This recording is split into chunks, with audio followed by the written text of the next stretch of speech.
देखिए, आज का जो विषय आप लोगों ने चुना है वो बड़ा महत्वपूर्ण है। हम जब जॉब में थे तो एक प्रश्न जो है वो खड़ा हुआ। एक उच्च अधिकारी थे आईएएस, उन्होंने पूछा कि हमारे पास जो है गांव में पीएससी है, उसके बाद डिस्पेंसरी है, फिर सीएससी है, ज़िले में ज़िला ऑफिस है, ज़िला अस्पताल है, फिर मेडिकल कॉलेजेस हैं और सुपर हॉस्पिटल्स हैं, टर्सरी हॉस्पिटल्स हैं। तो ये पूरा स्वास्थ्य का व्यवस्था गवर्नमेंट ने की हुई है, इसमें आयुर्वेद की क्या आवश्यकता है। तो जो विद्यार्थी था जिससे ये क्वेश्चन किया था एग्ज़ाम में, लोक सेवा में, उसने ये कहा, मैं सोचता हूँ मेरी आवाज़ आपको आ रही है। हेलो। तो ये लोक सेवा में ये प्रश्न पूछा गया कि इतना अच्छा हमारे पास इस्टेब्लिशमेंट है, गांव से लेके पीएससी, फिर सीएससी, फिर उसके बाद ज़िला हॉस्पिटल, फिर उसके बाद मेडिकल कॉलेज और टर्सरी हॉस्पिटल्स। तो इतना बढ़िया स्वास्थ्य की व्यवस्थाएं हैं, इसमें आयुर्वेद की क्या आवश्यकता है। तो विद्यार्थी ने कहा कि साहब ये हमारा आयुर्वेद है, ये हमारा देसी है, इसलिए हमको करना चाहिए। तो उन्होंने उसको 2 नंबर दिए। फिर उसके बाद उन्होंने पूछा, दूसरा आया, उससे पूछा कि ये क्यों आवश्यक है। उसने कहा साहब ये जड़ी बूटियों से होता है और जड़ी बूटियों का जो है कोई साइड इफ़ेक्ट नहीं है, इसलिए ये। फिर तीसरे से पूछा, उसने कहा कि साहब ये हमारी परंपरा में है। किसी ने बोला हमारा भारतीय है। तो ये सब प्रश्नों को पाके, उत्तर पाके उनको संतोष नहीं हुआ। अंत में जो प्रथम लड़का आया था उससे पूछा तो उसने ये कहा कि साहब निश्चित रूप से स्वास्थ्य की बहुत अच्छी आपने PSC, CSC, district hospital, medical college और सभी व्यवस्था की है, लेकिन जो एक विधा है उसी समस्या के लिए, जिस समस्या का ये लोग ट्रीटमेंट करते हैं, कोई चिंतन की विधा हो सकती है। तो एक अन्य चिंतन की विधा जो है वो हमारे पास उपलब्ध है, इसलिए आयुर्वेद की आवश्यकता है।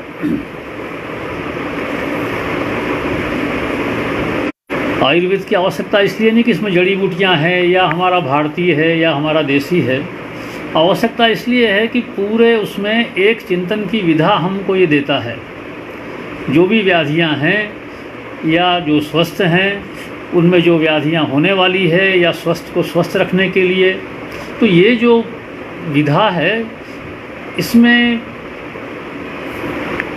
एक नया दृष्टिकोण, जिसको अपन कन्वेंशनल मेडिसिन कहें, उससे एक भिन्न दृष्टिकोण इसमें अपने को मिल जाता है, इसलिए इसकी आवश्यकता है। तो उन्होंने उसको जो है 10 में से 8 नंबर दिए। इट वॉज इन लोक सेवा। पढ़ते हुए विमान स्थान में एक सूत्र है कि भेदता ही भेद्यम अन्यथा भिन्नति। मेरी आवाज़ सुन रहे हैं आप लोग? आ रही है ना? भेदता ही भेद्यम अन्यथा भिन्नति, अन्यथा भेद्यम नहीं किंचित दोषम आपादयति। जो किसी ने एक दृष्टिकोण से समझा है, वही चीज़ किसी अन्य दृष्टिकोण से भी समझी जा सकती है। भेदता जो समझने वाला है, जो भेदन करने वाला है, और जो भेद्य है, जो ज्ञेय है, तो उस ज्ञेय को अन्य दृष्टिकोण से जान सकता है। भेदता ही भेद्यम अन्यथा भिन्नति। अब ये जो बात कही गई है, देखिए आयुर्वेद के अध्ययन में मुझे ये कमेंट सुनने को मिलता है कि कहीं साहब एक लिंक टूट गई है। मैंने जो है पीजी स्तर पे भी ये कमेंट सुना है कि कहीं न कहीं एक लिंक टूटी हुई है आयुर्वेद में। उसका कारण क्या है? तो ये कारण यहाँ समझ में आता है कि जो अध्ययन की विधि है उसमें बड़ा बदलाव हो गया है। अभी हम लोग बीएससी से या ग्रेजुएशन के बाद इसमें आते हैं। मैं बीएससी के बाद इसमें आया था। तो क्या होता है, वहाँ जो पढ़ने की विधि है वो विवरणात्मक होती है, और यहाँ जो पढ़ने की विधि है वो विवरणात्मक बनाई जा रही है। संस्कृत में एक बात कही है कि लौकिका नाम साधुनाम, लौकिक लोगों में, आम लोगों में, सज्जन लोगों में वाग अर्थम अनुवर्तते, किसी बात को बताने के लिए शब्दों का प्रयोग करते हैं। जैसे मैं शब्दों का प्रयोग कर रहा हूँ कोई बात बताने के लिए, लेकिन ऋषिणाम पुनराद्यानाम वाचम अर्थोनुधावती, जो ऋषि लोग हैं जिन्होंने संहिताएं लिखी है, उनके यहाँ ये क्रम नहीं होता है कि किसी बात को समझाने के लिए हम शब्दों का प्रयोग कर रहे हैं। वहाँ पे तो उन्होंने जो उसके पीछे अर्थ चलता है। तो संहिता ग्रंथ जो हैं, चरक संहिता है, उसमें उन्होंने जो क्रम में वर्णन किया है उसकी व्याख्याएं चलती रहती है।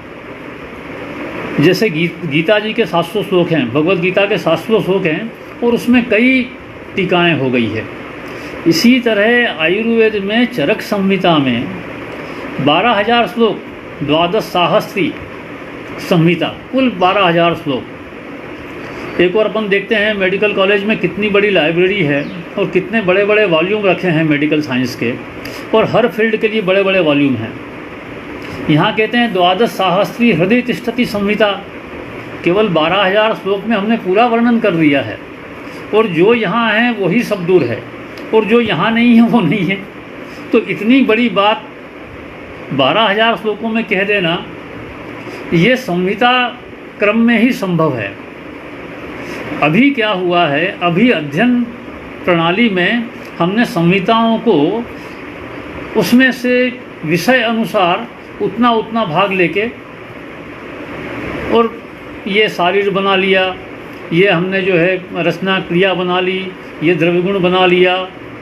ये जो वर्गीकरण किया है विषयों का, जो हम लोग अभी पढ़ते हैं स्नातक स्तर पे या स्नातकोत्तर स्तर पे, तो उसमें क्या है कि विषय, अब ये विषय का जो क्लासिफिकेशन किया है मेडिकल साइंस में, ये निश्चित रूप से हमने उनका अनुकरण किया है। जो ट्रेडिशन में चल रहा है उसका हमने अनुकरण किया है। अब देखिए, यदि आज से 50 साल पहले जब आयुर्वेद कॉलेज लाहौर में था या आयुर्वेद कॉलेज शुरू हुए थे, उस समय इस तरह विषयानुसार नहीं पढ़ाया जाता था, संहिताएं पढ़ाई जाती थी। और चरक संहिता का एक पेपर, सुश्रुत का पहले भाग का, दूसरे भाग का, वाग्भट का, माधव निदान का, पंडित शिव शर्मा जी का जो अंक सूची है उसमें उन्होंने चरक, सुश्रुत, वाग्भट और माधव निदान इसकी एग्ज़ाम दी है। तो यहाँ ये समझने की बात है कि विषय को प्रेजेंट करने के लिए मेडिकल साइंस का वास्ट सब्जेक्ट, उसको प्रेजेंट करने के लिए ये जो शैली रही है, जिसको हम कहें कि संहिता शैली, जिसमें वाचम अर्थोनुधावती, शब्द के पीछे उसके अर्थ चलते हैं। उन्होंने जो बोल दिया फिर उसकी व्याख्याएं होगी, और व्याख्याएं हम देखते हैं कि देखिए इतनी टीकाएं हुई है चरक पे। तो ये जो है वाच में उसके पीछे अर्थ दौड़ता है, बहुत बड़ी बात संक्षेप में कह दी जाती है। तो ये संहिता अध्ययन का वैशिष्ट्य है, और ये संहिता अध्ययन का वैशिष्ट्य जो है उस भाव को उत्पन्न करता है। चिकित्सा में जो दृष्टिकोण बनता है आपके टोटल सम नॉलेज का बनता है, what's you have gained from whole your studies, उसका रिजल्ट जो है आपका एटीट्यूड बनाता है। तो यहाँ पे आयुर्वेद का जो चिंतन की विधा है व्याधियों के परिप्रेक्ष्य में, उसके लिए जो चरक कहता है कि भेदता ही भेद्यम अन्यथा भिन्नति अन्यथा भेदियन नहीं किंचित दोषम आपादयति, आप अपने ढंग से क्लासिफाई करिए। और अपने ढंग से जब क्लासिफाई करते हैं विषय को, चरक ने भी अपने ढंग से क्लासिफाई किया है, व्याधियों को अपने ढंग से क्लासिफाई किया है। WHO का एक क्लासिफिकेशन है, तो चरक का भी एक क्लासिफिकेशन है व्याधियों के मामले में। शरीर रचना के मामले में एक क्लासिफिकेशन है, तो ये जो अप्रोच है ये इसका वैशिष्ट्य है, और ये अप्रोच कन्वेंशनल मेडिसिन से भिन्न है। अब क्या होता है कि जब इस अप्रोच से हम किसी चीज़ को समझने की कोशिश करते हैं तो एक नए डिडक्शंस होते हैं। जैसे वर्तमान में कोरोना चल रहा है, कोरोना का हल्ला मचाया हुआ है। देखिए, आयुर्वेद परंपरा में यदि अपन चिंतन करें तो निश्चित रूप से हमारे यहाँ जनपदोध्वंसवादी बताई है, और जनपदोध्वंस में आगंतुक हेतु भी बताए हुए हैं, लेकिन कहीं ये वर्णन नहीं किया कि बैक्टीरियल डिसीज़ अलग और वायरल अलग, और बैक्टीरियल और वायरल को एनालाइज करके बैक्टीरियल के लिए ये दवाइयाँ, वायरल के लिए ये दवाइयाँ, ऐसा कहीं अप्रोच नहीं है। हमारा जो अप्रोच है, उन्होंने कहा कि औषधियों को पूर्व में ही संग्रहित कर लो, और संग्रहित करके फिर जो है अभी संग्रहित कर लो, मतलब पहले से आप तैयारी रखें अपनी कोई। उसके बाद वो कहते हैं कि सब लोगों में जो सामान्य दिख रहा है उसको भी वात पित्त कफ में उन्होंने फिर भेदन कर दिया है। वात प्रकृति वाला है, पित्त प्रकृति वाला है, कफ प्रकृति वाला है, तो वही कोरोना जो है मैनिफेस्ट जो उसका वायरुलेंस है वो निश्चित रूप से इसके हिसाब से कम हो जाएगा। अब देखिए, विकार कहाँ कर रहा है? कंठोध्वंस कर रहा है, कास कर रहा है, ज्वर कर रहा है। कास, प्रतिशाय, ज्वर, ये लक्षण आ रहे हैं तो शरीर के ऊर्ध्व भाग में कर रहा है, मतलब कफज हेतु है, दोष का, कफ का उद्रेक कर रहा है। कफ स्थान में मुख मध्य गदान कुर्य क्रुद्धा दोषा कफोत्तरा। तो ये जो चिंतन की विधि है, उसी प्रक्रिया में हम लोग ये एनालाइज नहीं कर रहे हैं कि ये वायरस है या बैक्टीरिया है, या वायरस है तो फिर कौन सा वायरस है। हमारा जो अप्रोच है, ये शरीर के अंदर जो विकृति हो रही है तदनुसार दोषों की गति को देखते हुए आयुर्वेद अप्रोच करता है। इसलिए लक्षण समुच्चय के आधार पे आयुर्वेद में अप्रोच बनता है। अब वो कहते हैं कि जो लक्षण समुच्चय हुआ है उसमें दोष की स्थिति क्या है और व्याधि क्या है।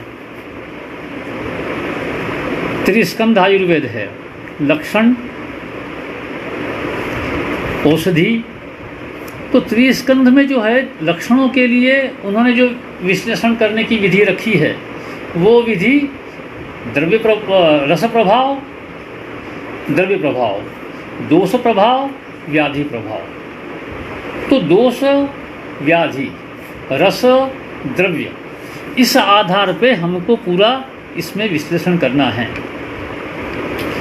औषधियों का चयन व्याधि विपरीतता के हिसाब से हमको निकालना है, और व्याधि विपरीतता, इसमें ज्वर बन रहा है, इसमें कंठोध्वंस हो रहा है, तो ज्वर और कंठोध्वंस, कंठ्य औषधियाँ, ज्वरग्न औषधियाँ, उनका संयोग करना है, और दोष जो है वो कफनाशक भी हो।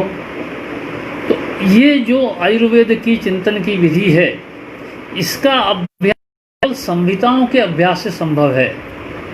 इसलिए चरक जो है हमारे क्लिनिक में होना चाहिए। चरक जो है उसी से हमको दिशा मिलती है, वही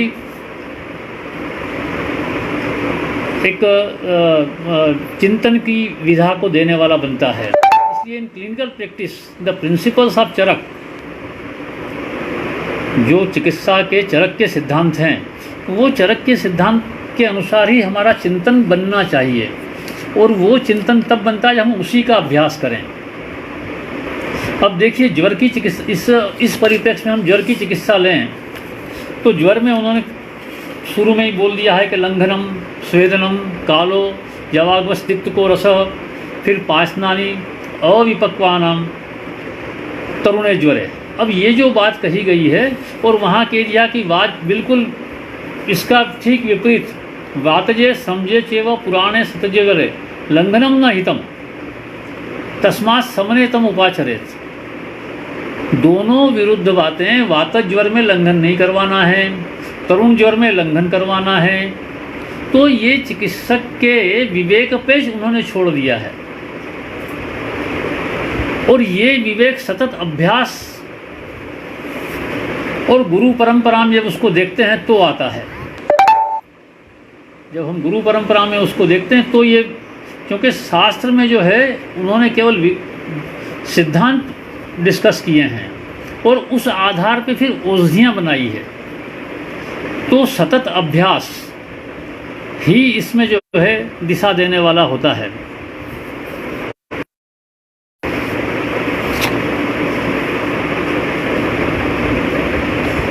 वर्तमान स्थिति में सतत मधुयष्टि, वचा, मुखशोष हो रहा है तो अपना सूर्यशेखर, ज़्यादा प्रतिशाय के लक्षण हैं त्रिभुवनकीर्ति। दोषों के अनुरूप औषधियों का चयन को रखते हुए ये बड़ा महत्वपूर्ण है जो आयुर्वेद बताता है।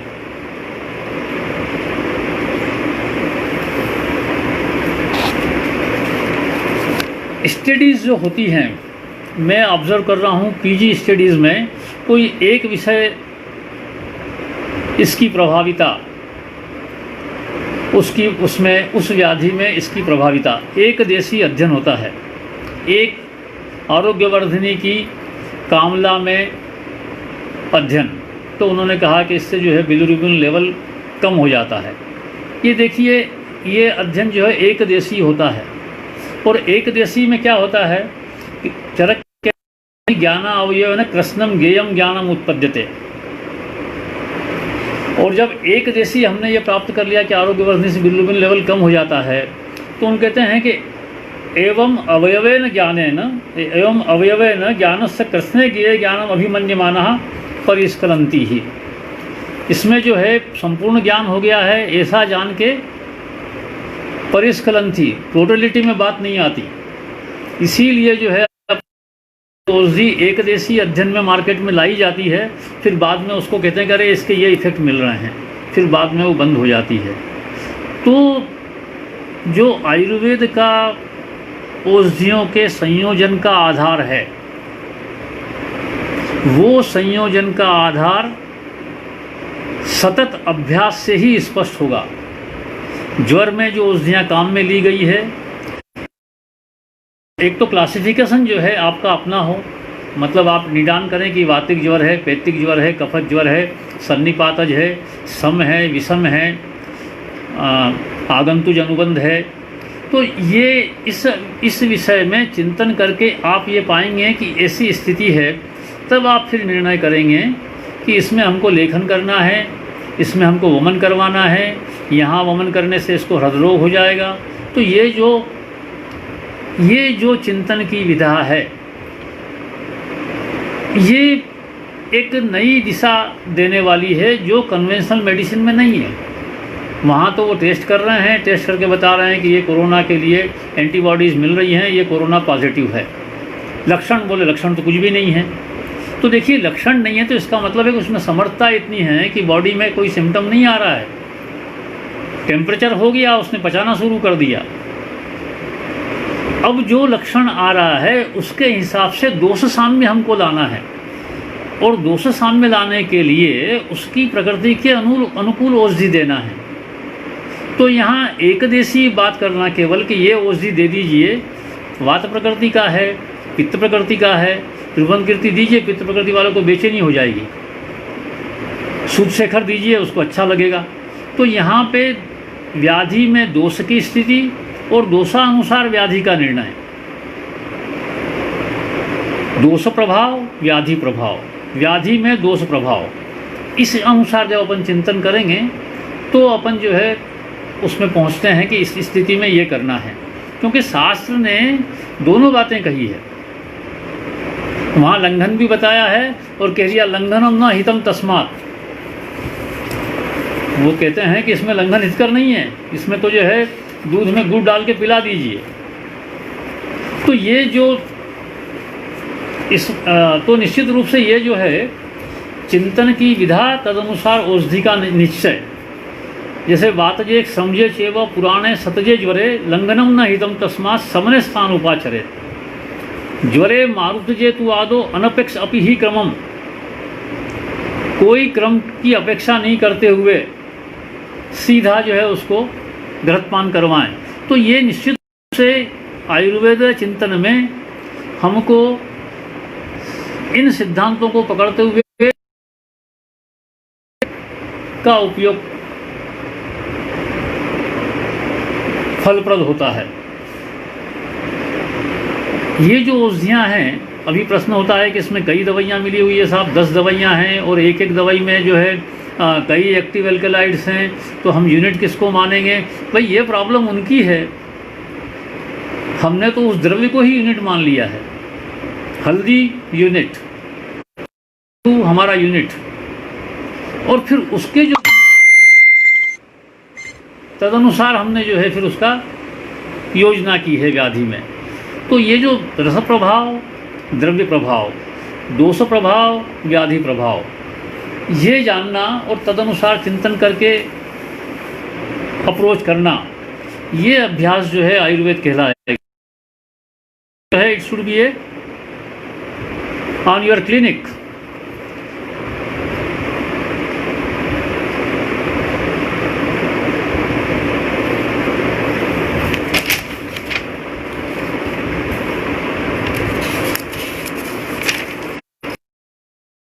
जैसा हमने ज्वर में देखा है कि उन्होंने लंघन का कहा भी है और लंघन का निषेध भी किया है, इसी तरह रक्तपित्त में तर्पणम और लंघनम दोनों ही बताया है।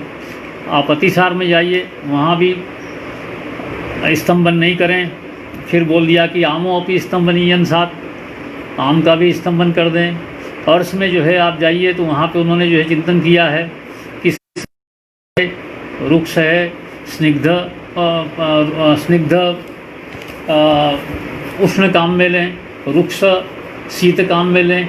तो ये जो चिंतन की विधा है, इसमें जो अप्रोच उन्होंने दी है, तदनुसार हम चिंतन करेंगे तो ये आयुर्वेद कहलाएगा। अभी जो चल रहा है वो हर्बल मेडिसिन लें, उसका एक्टिव प्रिंसिपल कौन सा है और वो एंटीवायरल है कि नहीं। यदि एंटीवायरल नहीं है तो एंटीवायरस में भी कौन सा एंटीवायरल है, ये सब हर्बल एलोपैथी में मैं समझता हूँ। मेरे विचार में तो जो ये चिंतन की विधि है, जो सिद्धांत हैं, इनके अनुसार औषधियों का चयन और फिर उन औषधियों की व्याख्या होना चाहिए। तो हम जो है आयुर्वेद की बात करेंगे। कोई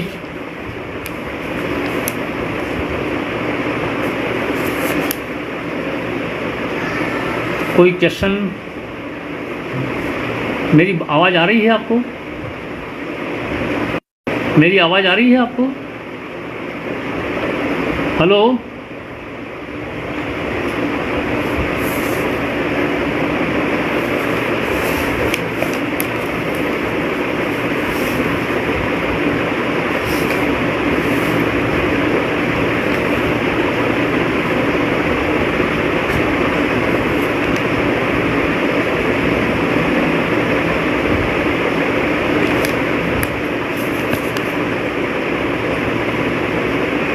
आवाज़ आ रही है। तो ये जो है जो लक्षण अपन देख रहे हैं, वात कफत ज्वर के लक्षण हैं, और वात कफत ज्वर की चिकित्सा में लंघन निश्चित रूप से उपयोगी है। और तदनुसार जो है जो मुख्य औषधियाँ हो सकती है उनमें संजीवनी और टंकण, ये छोटे बच्चों को भी देता हूँ। 1 साल के छोटे बच्चों को भी मैंने संजीवनी टंकण दिया है और उनका ज्वर उससे हट जाता है। इसी तरह रस परपटी, रस पीपरी जो है, रस पीपरी छोटे बच्चों के अभी एक केस मेरे पास था, नर्सिंग होम में भर्ती केस। उन्होंने जो है निमोनिया डायग्नोस किया। उसके बाद जो है स्थिति ये बन गई कि उनका कहना है ये करना, आपको जो है वेंटिलेटर लगाना पड़ेगा। और आपको आश्चर्य होगा कि हमने जो है रस पीपरी की मात्रा 125 मिलीग्राम दिन में 2 बार दी, और इट वाज ए ड्रामेटिक उसमें वो हुआ। उन्होंने कहा कि बहुत अच्छा रिस्पांस किया है, और 2 दिन में फिर उसको डिस्चार्ज किया। तो आपकी जो औषधियाँ हैं छोटे बालकों के लिए, जैसे रस पीपरी है, 4-5 साल के बच्चों के लिए संजीवनी वटी है, उनसे बड़ों के लिए यदि कफ के लक्षण प्रधान है तो त्रिभुवन कीर्ति रस है, टेम्परेचर ज़्यादा है तो जयमंगल जो है वो ऐसे केसेस जिनको लगाना है, बहुत उच्च ताप है, उनके लिए टेम्परेचर को रेगुलेट कर देता है, नॉर्मल कर देता है।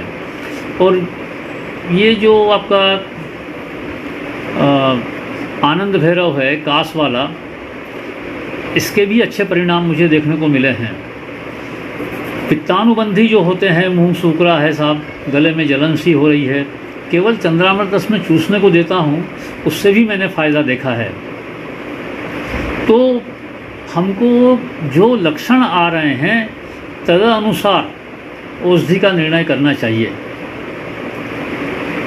आयुर्वेद में दोष को हम कभी छोड़ नहीं सकते, दोषानुसार ही चिंतन अपेक्षित होता है। तो हम जो है आयुर्वेद चिकित्सा ही कर रहे हैं, क्योंकि अच्छा जो डेवलपमेंट हुए हैं, जो हमको उसका भी हमको उपयोग करना चाहिए कि भाई ये एंटीवायरल एक्टिविटी इसमें पाई गई है, ठीक है आप ले लें, लेकिन यदि वो उष्ण तीक्ष्ण हुआ तो दोषानुसार ही कभी कभी वो उष्ण तीक्ष्ण गलत भी कर देता है। जैसे हल्दी के बारे में कि हल्दी रोज़ लें, लेकिन मैंने पाया जिन महिलाओं को पीरियड हो रहा है, ब्लीडिंग बढ़ गया है, अर्श है, उनको खून आ गया है, तो ये निश्चय जो है आयुर्वेद चिकित्सक को करना ही चाहिए कि यहाँ हल्दी हमको देना है या मुलेठी से भी काम चल जाएगा। और मुलेठी से काम चल जाए तो फिर मुलेठी कहाँ हल्दी और कहाँ मुलेठी, इसका निर्णय जो है रस प्रभाव से व्याधि विपरीतता को देखते हुए करना चाहिए। एक देशीय या एक देशीय केवल बात कि हम ये दे रहे हैं साहब, हम त्रिभुवन कीर्ति दे रहे हैं, आप भी त्रिभुवन कीर्ति दे दें, या हम आनंद भैरव दे रहे हैं, आप आनंद भैरव दे दें, ऐसा नहीं है। उसके जो कंटेंट हैं, उन कंटेंट में व्याधि विपरीतता और फिर संयोग प्रभाव, उसको देखते हुए जो है इसका उपयोग, जो रस योग हैं, वातज ज्वर में निर्दिष्ट, पैक्तिक ज्वर में निर्दिष्ट, कफज ज्वर में निर्दिष्ट, उनका उपयोग करना चाहिए। गंडूस धारण, नस्य, ये जो श्वश्रत की विधियां हैं, ये श्वश्रत की विधियां जो है बहुत अच्छा प्रिवेंशन करती है। सवेरे यदि गंडूस करवा दिया जाए सरसों के तेल से, केवल नस्य 2-2 ड्रॉप नाक में डलवा दिया जाए, आँखों में घी का कभी तर्पण सप्ताह में 1-8 बार कर लें। अभी कर्णपूरण को जो है इन्होंने बिल्कुल वो कर दिया है, कान में तेल नहीं डालना, ऐसा डॉक्टर अब्रप्टली बोल देते हैं, कोई स्टडी नहीं है, उसके बाद भी बोल देते हैं कान में तेल नहीं डालें। लेकिन निश्चित रूप से कर्णपूरण जो है इसमें भी लाभकारी है। तो कर्णपूरण, अक्षीपूरण, नस्य, गंडूस धारण, ये सब चीज़ें स्वस्थ व्रत के अनुसार यदि लगातार की जाएगी तो ये प्रिवेंशन देती है, प्रिवेंशन करती है। हमारे पास एक डेंटल सर्जन आते हैं, हमने उनको सिंपल बोला कि एक लौंग जो है मुंह में रख के सो जाइए और सवेरे उस लौंग को फेंक दीजिए निकाल के। उन्होंने 8-10 दिन ये किया तो जो लौंग मुंह में रहा रात भर, वो कह रहे हैं, उनका ये कहना था कि डॉक्टर साहब ये जो है ओरल हाइजीन के लिए इतनी बढ़िया चीज़ आपने बताई है, तो ओरल हाइजीन जो है बड़ी अच्छी रही इससे। तो निश्चित रूप से ऐसे जो प्रयोग हैं आयुर्वेद के, ये प्रयोग एक नई दिशा देने वाले हैं जो कन्वेंशनल मेडिसिन में नहीं है। वीरेंद्र तारे जी पूछ रहे हैं कि लहसुन का रोल है, लहसुन रसायन है, और लहसुन रसायन होने के कारण निश्चित रूप से इसमें लाभ देगी। लेकिन हमको ये देखना है कि यदि पित्त प्रकृति का आदमी है तो लहसुन को हम घी में दे देंगे, घी में उसको सेक लेंगे और फिर वो लहसुन खिला देंगे, कच्ची लहसुन नहीं देंगे।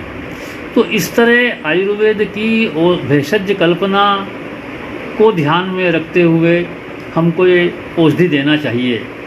जैसे इम्यूनिटी बूस्टर, अब ये बड़ा वेग टर्म है। जब आप कहते हैं कि हमारे पास दवाई कौन सी है, इम्यूनिटी बूस्टर है, तो इम्यूनिटी बूस्टर ये पब्लिक में समझाने के लिए तो ये ठीक है, लेकिन चिकित्सकीय दृष्टिकोण से जब हम बात करते हैं तो हमको ये देखना है कि हमको गार्लिक से इम्यूनिटी बूस्ट करना है या अदरक देना है, भोजन के पहले अदरक की 2 स्लाइस खिलाना है, जो भोजनाग्रे सदा पथ्यम लवण अदरक भक्षणम। तो लवण अदरक भक्षण करवा देते हैं, उसी से जो है गले का कफ फट जाता है। वो करना है, या लहसुन 2 सवेरे देना है, या दूध के साथ मुलेठी खिलाना है।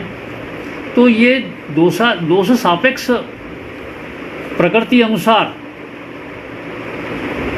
ये रसायन का उपयोग होना चाहिए। निश्चित रूप से लहसुन जो है वो रसायन है, तो रसायन औषधियाँ शरीर में क्षमत्व देती है और लहसुन शरीर में क्षमत्व देगी। लेकिन जिन लोगों की पित्त प्रकृति है, जिनको दाह लक्षण है,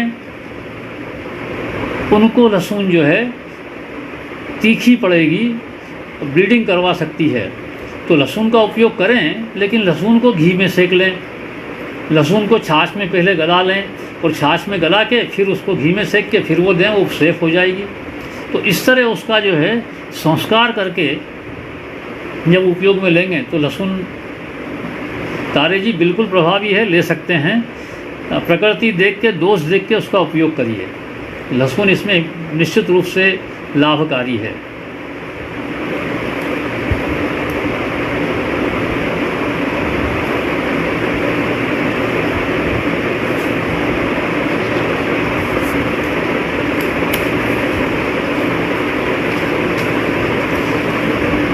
च्यवनप्राश, श्वेता जी पूछ रही हैं च्यवनप्राश का इसमें उपयोग है क्या?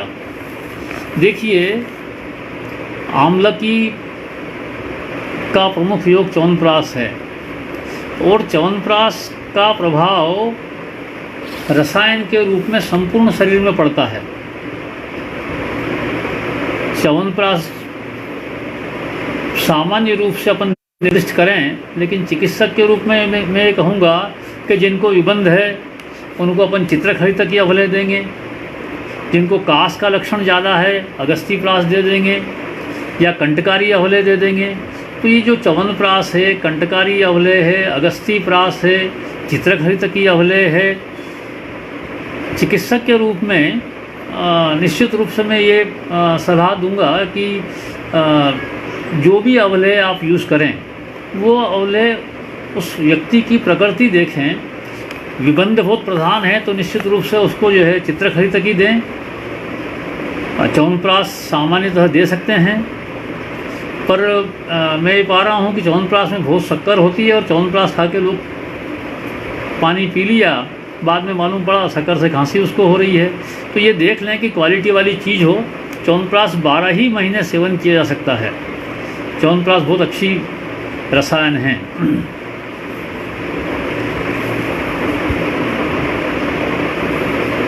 च्यवनप्राश का उपयोग इसमें लगातार स्वस्थ आदमी कर सकता है।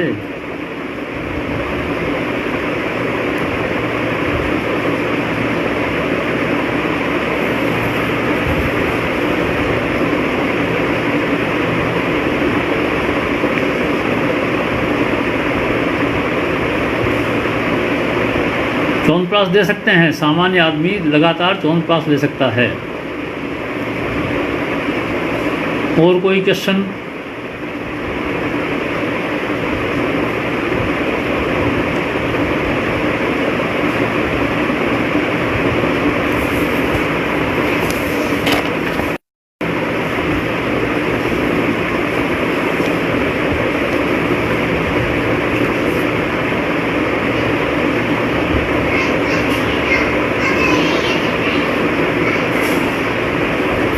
ज्वर चिकित्सा के जो सामान्य सिद्धांत हैं,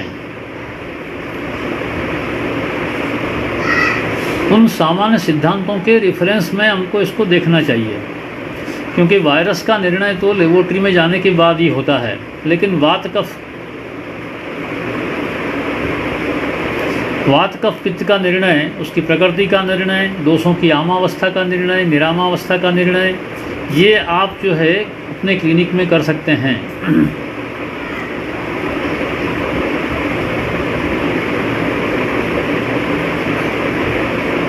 Where can we work for Viren Tareji? Where can we work for documented working on the subject COVID and garlic trigger etc. देखिए तारे साहब,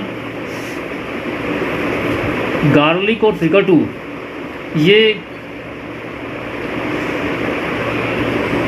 दोनों जो है आम के पाचन करने वाली औषधियाँ हैं। ट्रिकटू लेखन भी करता है, ट्रिकटू रक्त शुद्धि भी करता है, और लहसुन जो है वो आम पाचन के लिए बड़ी उपयुक्त है। तो ये जो दृष्टिकोण है, अभी क्या हो गया है, हमारा दृष्टिकोण ये बन गया है कि इस औषधि में कोई एक एक्टिव प्रिंसिपल हो और वो एक्टिव प्रिंसिपल जो है एंटीवायरल प्रूव हो जाए। तो इसमें ये तो ठीक है कि आप एक एल्कलाइड निकाल के उसका उपयोग कर रहे हैं, लेकिन आयुर्वेद का जो चिंतन है जिसमें हम रस, गुण, वीर्य, विपाक और प्रभाव को रसगुण वीर्य विपाक के अनुसार करें तो वो एक नई दिशा देने वाला होता है। और चिकित्सकों के लिए, आम आदमी को हम बोल रहे हैं कि लहसुन का सेवन करें या अदरक का सेवन करें या च्यवनप्राश खाएं, लेकिन चिकित्सक को तो इस चिंतन विधा को फॉलो करना पड़ेगा और तदनुसार औषधि का निर्णय करना पड़ेगा। जैसे स्वाति जी बोल रही हैं कि हाई बीपी 170-200 में या दें क्या सर? हाई बीपी जैसे 170-200 कहाँ होता है? देखिए, सिस्टोलिक ऊपर लिखा जाता है, डायस्टोलिक नीचे लिखा जाता है। सिस्टोलिक बीपी जो है वो ऊपर लिखा जाता है स्वाति जी, और डायस्टोलिक नीचे लिखा जाता है। तो 200/170 आप ठीक कह सकती हैं, लेकिन 170-200 नहीं होता।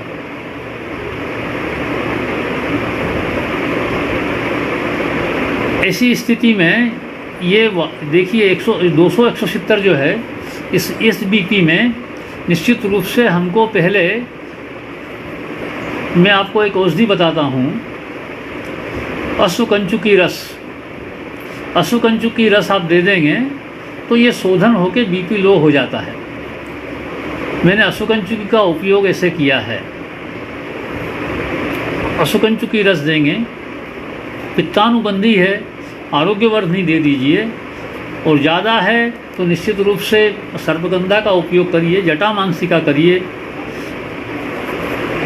शंखपुष्पिका कीजिए, और इनसे ये जो है बीपी नॉर्मलाइज होगा। बीपी जो है वो मलों का संचय है शरीर में, शोधन करने से बीपी में फ़ायदा हो जाता है। इसलिए मल शोधन से तात्पर्य केवल स्टूल हटाना नहीं है, जो पूरा मेटाबॉलिक वास्ट इकट्ठा हुआ है अंदर, that is the cause of the BP. तो जो मल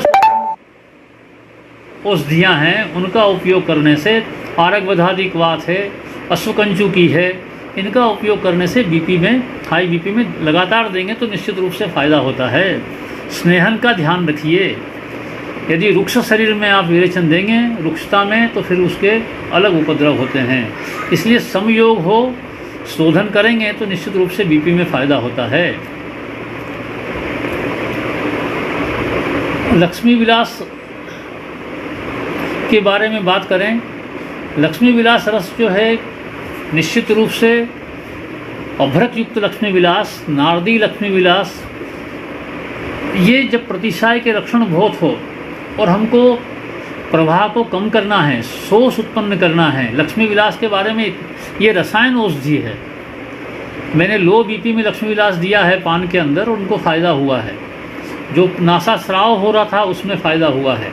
अभी लक्ष्मी विलास रस दे सकते हैं। लो बीपी का पेशेंट है, गले में बहुत कफ है, तो पान में आपके लक्ष्मी विलास खिलाएंगे तो भी फ़ायदा होगा।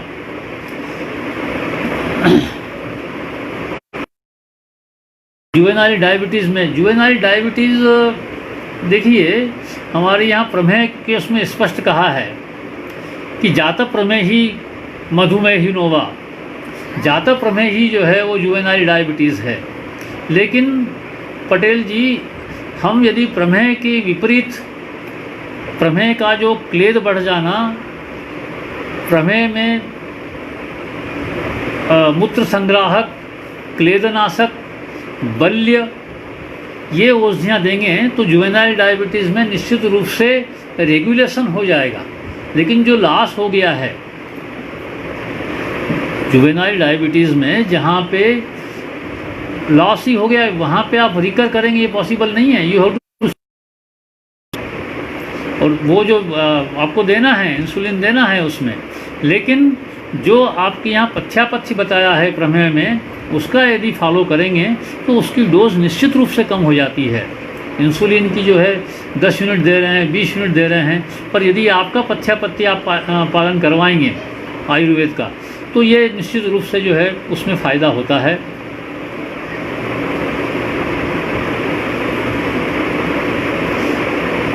संतोष गुप्ता जी का प्रश्न है कि क्रोनिक पेनक्रिएटाइटिस क्या आयुर्वेद में क्या इलाज है? निश्चित रूप से क्रोनिक पेनक्रिएटाइटिस जो है वो लेवल आप भूल जाएं।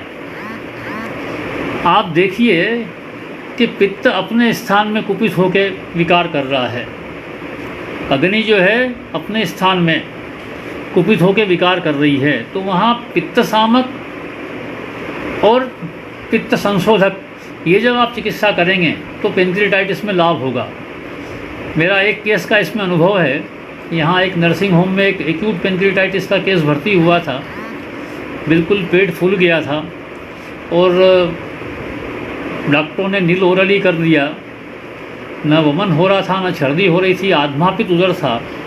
उन्होंने कहा ये हो गया था कि कुछ कह नहीं सकते, तो उन्होंने कहा आयुर्वेद को ट्राई कर लें। वो कहते हैं ना कि शेयर द रिस्पॉन्सिबिलिटी, तो शेयर द रिस्पॉन्सिबिलिटी में उन्होंने आयुर्वेद के लिए मुझे बुलाया।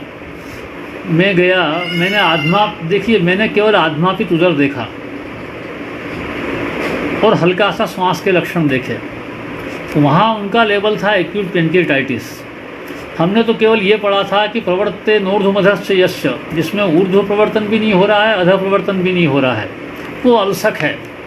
तो मैंने अल्सक मान के, अल्सक में देखिए आयुर्वेद में भी कह दिया कि कुछ भी नहीं देना है, औषधि भी नहीं देना है, औषधि के पाचन करने की क्षमता भी अल्सक में नहीं रहती, अल्सक व्याधि में नहीं होती।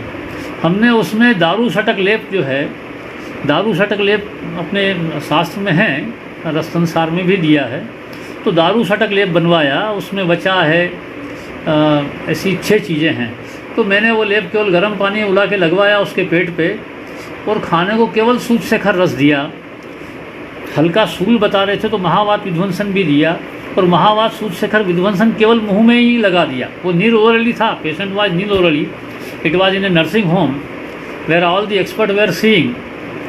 तो ये हमने 2 पुड़िया दी, और आपको आश्चर्य होगा कि 3 दिन लेप लगाने के बाद उसका पेट हल्का हो गया, उसको मोशन हो गया, और सोनोग्राफी में उनको जो इन्फॉर्मेशन वो बता रहे थे कि वो सब उसमें लाभ रहा। बाद में वो पेशेंट हमारी दवाई लेता रहा लंबे समय तक, और now he is working, he is absolutely normal.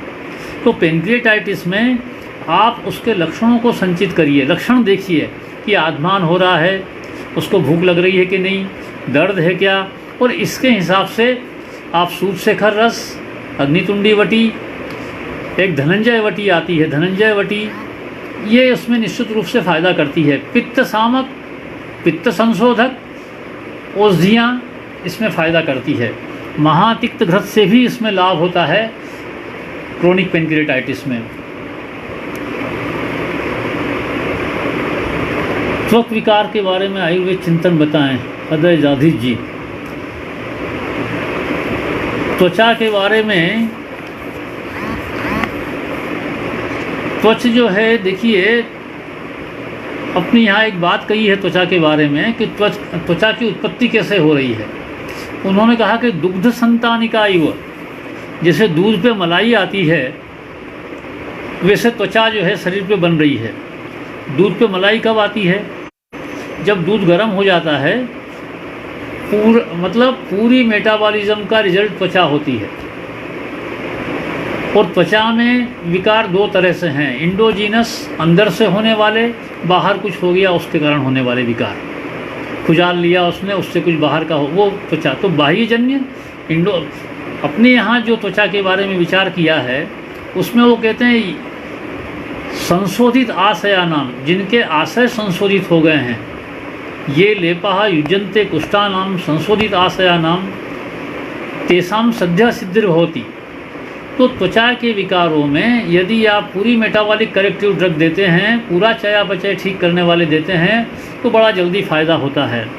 पूरे चयापचय को ठीक करने के लिए आरोग्यवर्धनी है, चंद्रप्रभा है, गंधक रसायन है, ये औषधियाँ निश्चित रूप से काम करती है, पर उसको अपने को पूरा मॉनिटर करना है। कफानुबंधी है, पित्तानुबंधी है या वातानुबंधी है। वातानुबंधी में स्नेहन, त्वचा के विकारों में स्नेहन बड़ा महत्वपूर्ण है, और स्नेहन करेंगे, आम पाचन करेंगे अग्नि उद्दीप्त करेंगे तो निश्चित रूप से त्वचा विकारों में फ़ायदा होता है।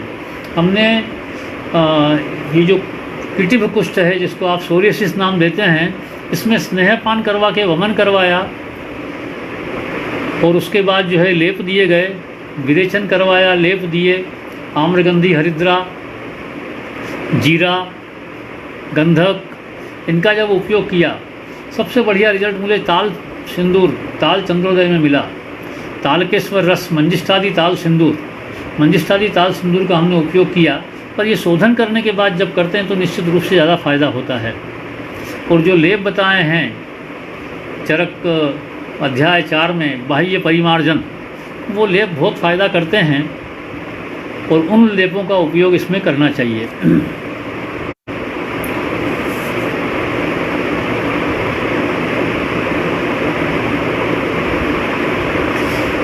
नीरज शर्मा जी का जो क्वेश्चन है कि चिकित्सा करते समय क्षीर दधि, केदारी कुल्या, खले कपोत न्याय का कैसे प्रयोग किया जाए। बहुत सुंदर क्वेश्चन है आपका, बहुत सुंदर प्रश्न है।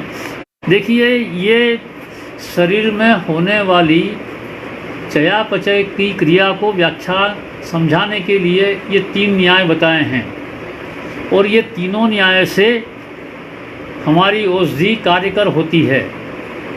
क्षीर दधि न्याय, केदारी कुल्या न्याय, खले कपोत न्याय। हमको जो है कोई एक जगह विशेष काम करना है तो ये खले कपोत न्याय वाला लेंगे। तो खले एक औषधि, जिस व्याधि विपरीतता जो होती है, औषधियों की जो व्याधि विपरीतता बताई है, जो वर्णन किया है, उसमें दोष विपरीत और व्याधि विपरीत। तो व्याधि विपरीतता जो बताई है वो खले कपोत न्याय वाली है। जैसे कुष्ठघ्न, कंडुघ्न, कासहर, श्वासहर, ये क्या है? ये कासहरत्व, श्वासहरत्व, कंडुघ्न, कुष्ठघ्न, उदरदघ्न, ये खले कपोत वाली एक्शन है।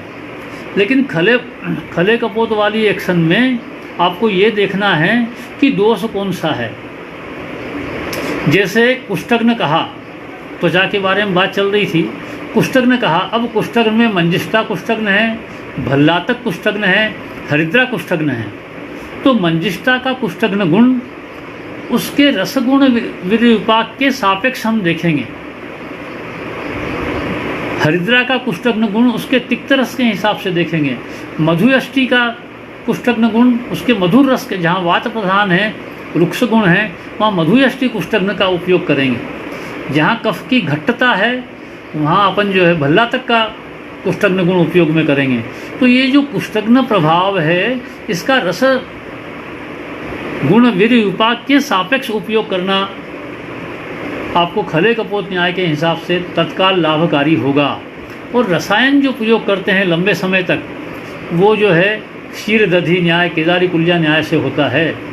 तो ये किसी चीज़ को समझाने के लिए, व्याख्या करने के लिए उन्होंने दिया है, ताकि फंडा क्लियर रहे। डॉक्टर शर्मा जी का क्वेश्चन है, पित्तास्मरी चिकित्सा में मेरे पास केसेस हैं 5 mm तक की, 8 mm तक की मेरी निकल गई हैं। मेरे पास एक केस था यहाँ पास में ही, उनको पित्तास्मरी निदान किया। वो डायबिटिक हैं, हाइपरटेंसिव हैं और यहाँ पे बॉम्बे हॉस्पिटल में उनको भर्ती किया। तो गैस्ट्रोएंटेराइटिस देख रहे थे और पित्तास्मरी निदान उनका किया और उन्होंने कहा कि हमको लेप्रोटॉमी करके इसको निकालना पड़ेगी, पूरा गाल ब्लैडर निकालना पड़ेगा, यही यहाँ चिकित्सा है। तो चूँकि मैं यहाँ वैदिक के नाम से जाना जाता हूँ, आयुर्वेद में, तो उन्होंने कहा ट्राई कर लेते हैं क्या करना है। तो ट्राई करने के लिए आए। मैंने उनको अपामार्ग क्षार, त्रिकटु चूर्ण, अपामार्ग सार और कुटकी, ये उनको मैंने दिया। ये सवेरे प्रातः एक बार दिया और कुमारी आसव भोजन के बाद पिलाई। आफ्टर 10 डेज सोनोग्राफी फिर की गई और सोनोग्राफी करने के बाद पाया कि वो बिल्कुल खुल गई। वो लोग वापस वहीं बॉम्बे हॉस्पिटल गए, उनको बताया साहब हमारा वहाँ उनको बताया, सोनोग्राफी करवाई। तो डॉक्टर ने बोला कि आप बहुत भाग्यशाली हो कि आपका जो है ऑपरेशन नहीं करना पड़ा। तो पित्तास्मरी में ये मैंने देखा है और मैं सोचता हूँ कि आप लोग भी जो है उष्ण तीक्ष्ण प्रयोग करें तो पित्त जो है द्रवीभूत होकर निकल जाता है। के साथ ये करना चाहिए। जब आप क्षार दे रहे हैं तो आप थोड़ा तिक्त घृत के साथ दे दें, महातिक्त घृत में क्षार मिला दें, तिकटू मिला दें, अपामांक क्षार के साथ दे दें, निकल जाती है। बड़ी ही 10 mm बड़ी जो साइज हो जाती है उसमें देखिए ये लॉन्ग स्टडीज़ हैं, यदि 10-20 केस में अपन कुछ करें तो बता सकते हैं, लेकिन जो मेरा अनुभव हुआ है 2-3-4 केसेस में उनमें निकल गई है। छोटी पित्तास्मरी तो निकल जाती है, बड़ी पित्तास्मरी जो है अब वो 10-12 ml उनके बारे में नहीं कह सकते, लेकिन 4, 5, 8 तक मैंने देखी है निकल गई हैं।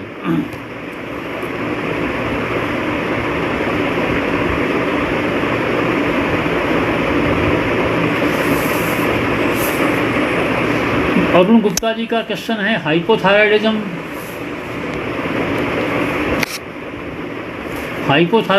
को आयुर्वेद में कैसे कंपेयर कर सकते हैं और उसकी चिकित्सा कैसे कर सकते हैं।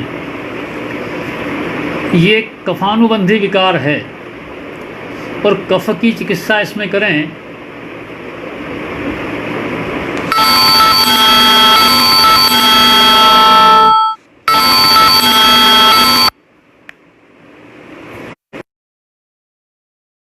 के केस में पूरी मेटाबॉलिक कलेक्टिव ड्रग्स आरोग्यवर्धनी वटी, चंद्रप्रभा वटी 3 माह तक देता हूँ और मैंने पाया है कि उससे फ़ायदा हुआ है।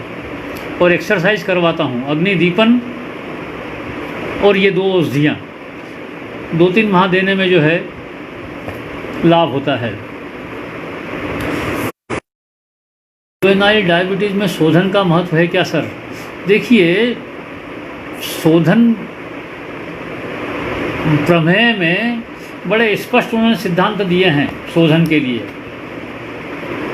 प्रमेय में वो बताते हैं शोधन के लिए कि बल की स्थिति क्या है, यदि बलवान है और निर्बल है वो देख के ही बड़ा अच्छा उन्होंने इसमें प्रमेय में तो बहुत ही अच्छा उन्होंने जो है वो किया है। देखिए मैं आपको पूरा वो सूत्र ही बताता हूँ। यहाँ ये कहते हैं कि आपने भी पढ़ाई है, स्थूल प्रमेय ही बलवान ये कृशस्तथे का परिदुर्बलश्च संवरणम तस्य कृशस्य कार्यम संशोधनम दोष बलाधिकस्य। जो दोष और बल अच्छा है तो उसको संशोधन करेंगे तो निश्चित रूप से फ़ायदा होगा। जुवेनाइल डायबिटीज़ में केवल रिप्लेसमेंट कर देना इंसुलिन देके, वो एक मैनेजमेंट है। वो हम कितना स्टिमुलेट कर सकते हैं या कितना रिजुविनेट कर सकते हैं, कितना उसको, तो इसके लिए जो हमारे प्रिंसिपल्स हैं प्रमेय चिकित्सा के, उसमें हमको देखना है कृशस तो नहीं है, दुर्बल तो नहीं है। क्योंकि प्रमेय देखो वो कहते हैं मेहेसु संतर्पण में व कार्यम, मेह में संतर्पण ही करना चाहिए।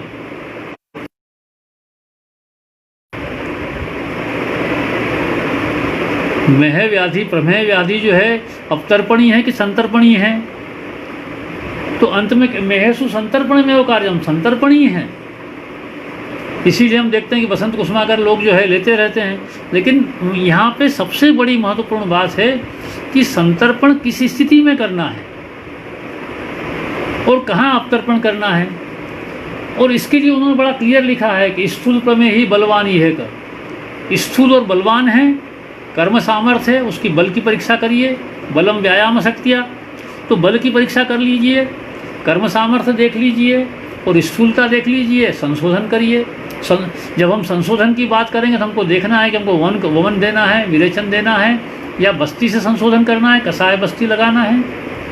तो ये आयुर्वेद में मैनेजमेंट ही चिकित्सा है। मॉडर्न मेडिसिन में मैनेजमेंट में क्यूरेटिव नहीं होता, लेकिन आयुर्वेद में जो सिद्धांत दिए हैं वो पूरे मैनेजमेंट के दिए हैं और उससे वो क्यूरेटिव एस्पेक्ट है उसका। तो ये जो प्रमेय चिकित्सा है इसमें इसका क्यूरेटिव एस्पेक्ट है।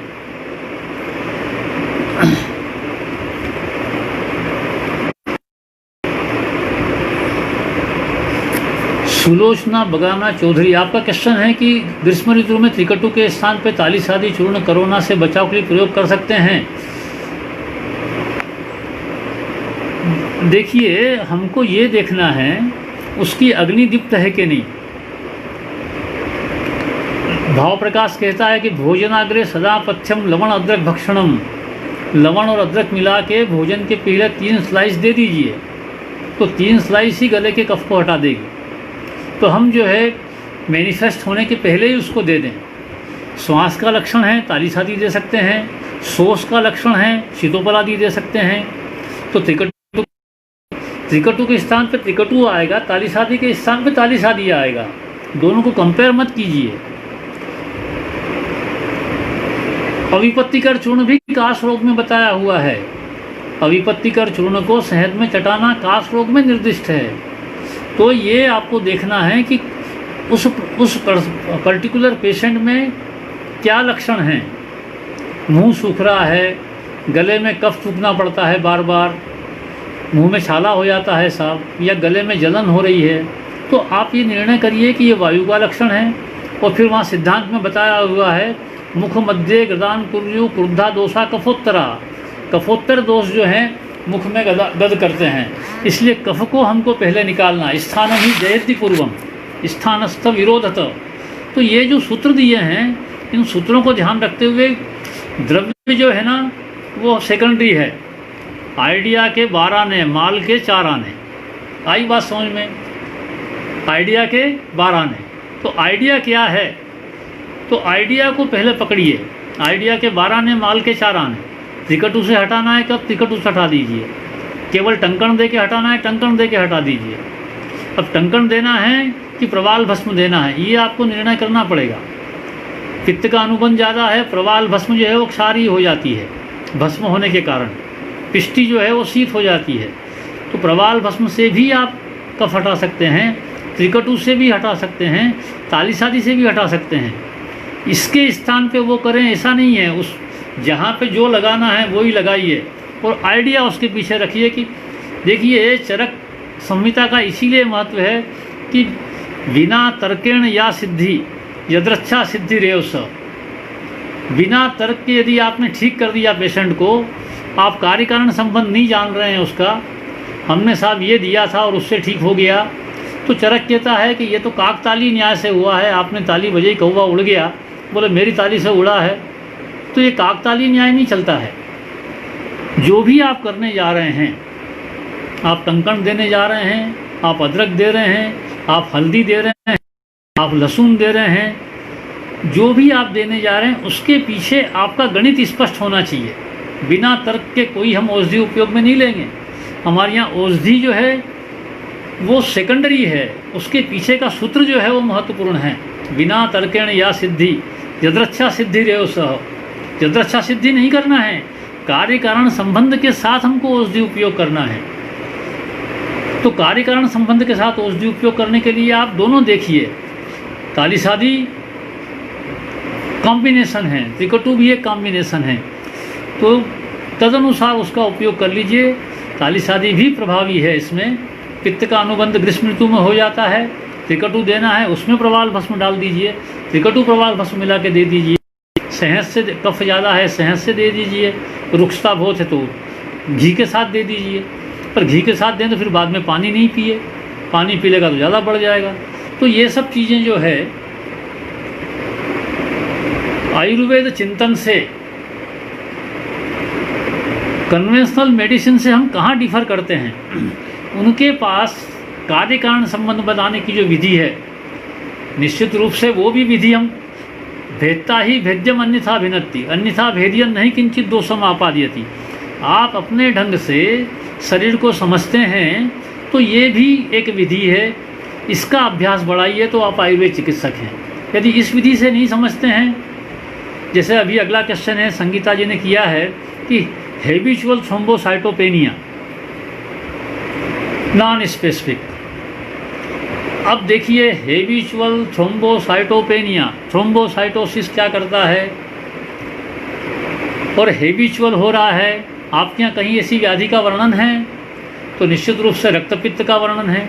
रक्तपित्त में जो है हैबिचुअल थ्रोम्बो लक्षणानुरोध से निर्णय करिए। उन्होंने जो लेबल दिया है उस लेबल को एक तरफ रख दीजिए। मेरे पास पेशेंट आता है, मैं उसकी फाइल रख देता हूँ, पहले उसके लक्षण इकट्ठे क्या बता रहा है वो, फिर मैं अपना परीक्षा करता हूँ, उसके बाद निर्णय करता हूँ कि ये वातक विकार है। वात पित्त का निर्णय कर लेना इतना सीधी नहीं है। दुर्विज्ञेयम, चरक संहिता बोलती है कि जैसे सूर्य चंद्रमा और वायु की गति दुर्विज्ञेय है, ऐसे ही वात पित्त कफ की गति दुर्विज्ञेय है। हम लोग बहुत लाइटली लेते हैं, बहुत जल्दी बोल देते हैं वायु है साहब, पित्त है साहब, कफ है साहब। नहीं, उसका निर्णय गहराई से कीजिए। अब थ्रोम्बोसाइटोपेनिया में ब्लीडिंग टेंडेंसीज हो जाती है, तो ब्लीडिंग टेंडेंसीज जो हैं वो निश्चित रूप से रक्तपित्त व्याधि में आएगा। अब रक्तपित्त में जो है हम तर्पण भी करते हैं, लंघन भी करवाते हैं। आप देखिए कि रोगी कौन सा है। पित्त प्रकृति का है, उसको थ्रोम्बोसाइटोपेनिया हो रहा है। कफ प्रकृति का है, उसको हो रहा है। वात प्रकृति का है, उसको हो रहा है। स्नेहन करिए वात में, पित्त सामक स्नेहन करिए। कफ यदि है तो लेखन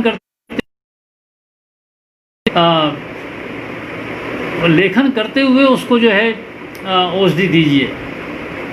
कफ का पाचन भी करना है और रक्त स्तंभन भी करना है।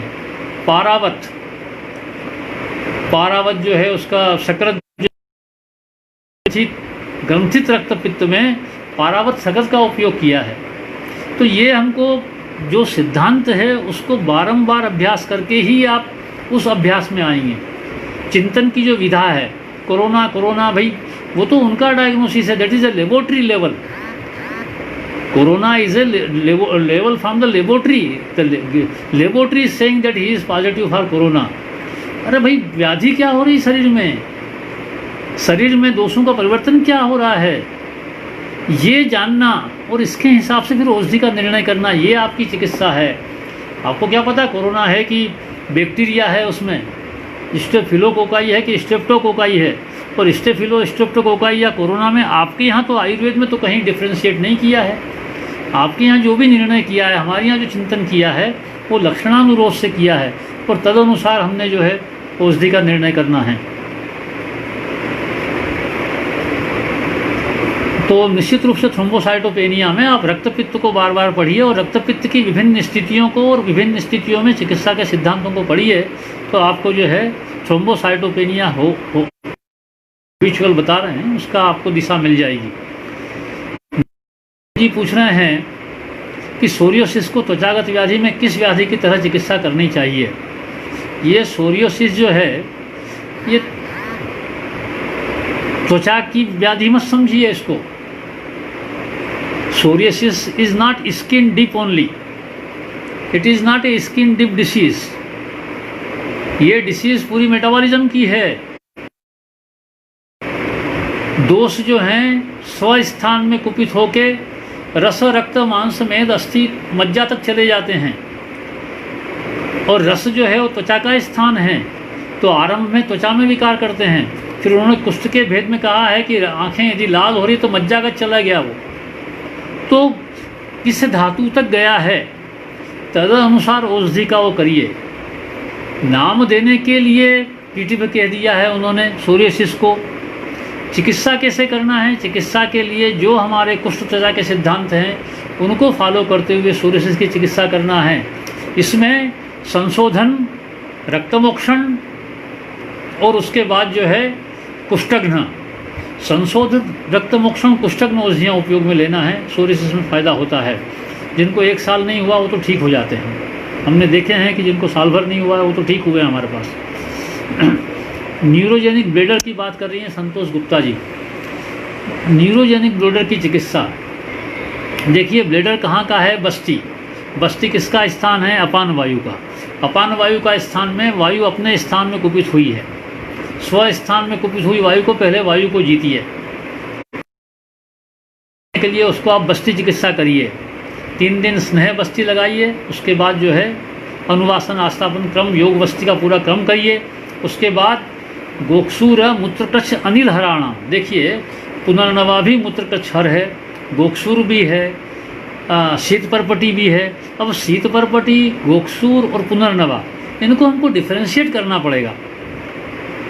गोक्षुर में केवल कहा है कि गोक्षुर मूत्रकच्छ अनिल हराणाम, मूत्रकच्छ को भी दूर करता है, वातनाशक भी है।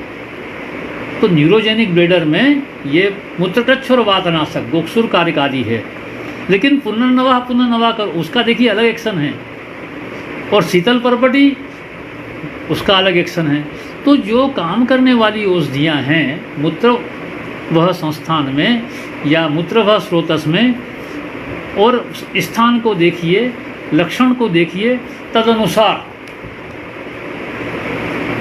वाग्भट तो बोलता है कि घृतपान अपाने विगुणे पूर्वम, भोजन के ठीक पहले मूत्रजेषु तु सर्वेषु प्राग भक्तम सस्सते घृतम, केवल घृतपान करवा दीजिए भोजन के ठीक पहले, न्यूरोजेनिक ब्लेडर में फ़ायदा होता है।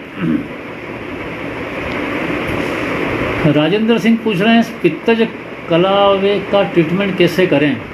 पित्तज क्लेवी का, इसमें क्लेवी जो है और पित्तज है और क्लेवी है, निश्चित रूप से ये हाइपर है पर्सन, है ना। इसमें जो है पित्त का समन करिए, बल्य औषधियाँ दीजिए, शतावरी मधुयष्टि अच्छी औषधि हो सकती है। रोल ऑफ लेसिथिन और soya set in dry skin problems like xeroderma, your comments and experience please. देखिए, त्वचा के विकारों में स्नेह का बड़ा महत्व है। स्नेहन जो है उसकी बड़ी तारीफ की गई है, और स्नेहन सोया स्नेह जो है गुरु होता है। यदि अग्नि अच्छी है तो सोया स्नेह काम में लेना चाहिए। सभी स्नेहों में तिल स्नेह जो होता है वो तिल से भी लघु जो है आइल हैं। तो हम ये देखें कि स्नेह देना है, स्नेहन करना है। जीरोडर्मा निश्चित रूप से वातक, त्वचा का वातज विकार है और उसमें स्नेहन करना है। स्नेह त्वचा तक पहुंचना चाहिए। तो अग्निमांद्य को ठीक करिए, स्नेहन करिए। स्नेह ऐसा लीजिए जो अग्नि को दीप्त करता हो, रुक्षता को हटाता हो। तो निश्चित रूप से महातिक्त घृत जो है वो इसमें फ़ायदा करेगा, शतावरी घृत फ़ायदा करेगा। और यदि अग्नि अच्छी दीप्त है तो निश्चित रूप से सोया भी इसमें उपयोग में लाया जा सकता है। वॉइस ब्रेक हो रही है।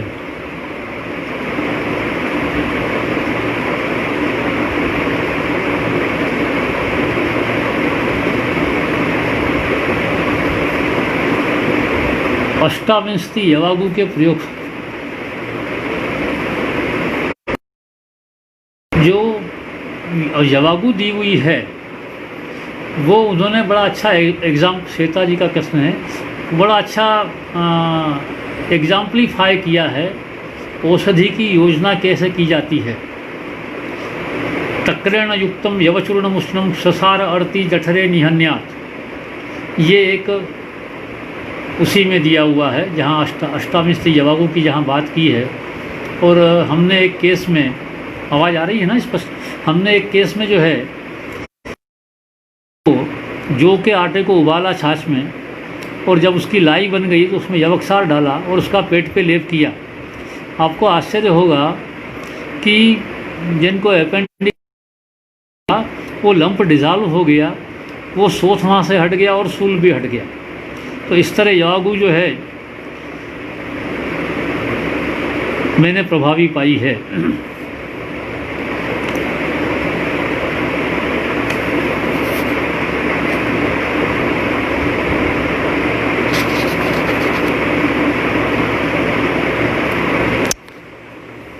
श्वेता जी का प्रश्न है, कोलेस्ट्रॉल को अगर मेद मानकर ट्रीट करें तो जो क्रस रोगी है उन्हें क्या देंगे। शरीर में स्नेह, कोलेस्ट्रॉल जो है वो स्नेह है।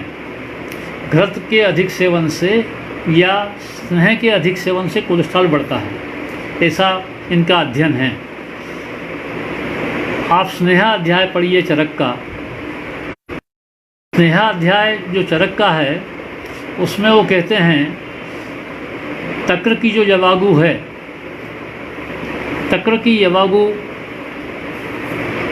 स्नेह के अति योग को ठीक कर देती है। सिंपल कढ़ी जो बनती है वो तक्र की अवागु है। केवल कढ़ी पान कराएं, उससे भी कोलेस्ट्रॉल कम हो जाता है।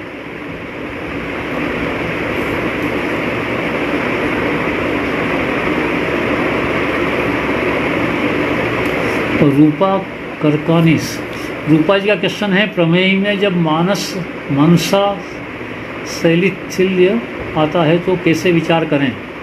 निश्चित रूप से प्रमेय में शैथिल्य होता है, उसका प्रभाव मन में भी होता है, तो उसमें बल योजना दीजिए। अश्वगंधा अनिल श्लेष्म सोथ चित्र क्षयापहा, अश्वगंधा जो है हटा देती है। शिलाजीत है, वसंत कुसुमाकर है, ज्योतिष्मती तेल है, ये इसमें लाभकारी होते हैं।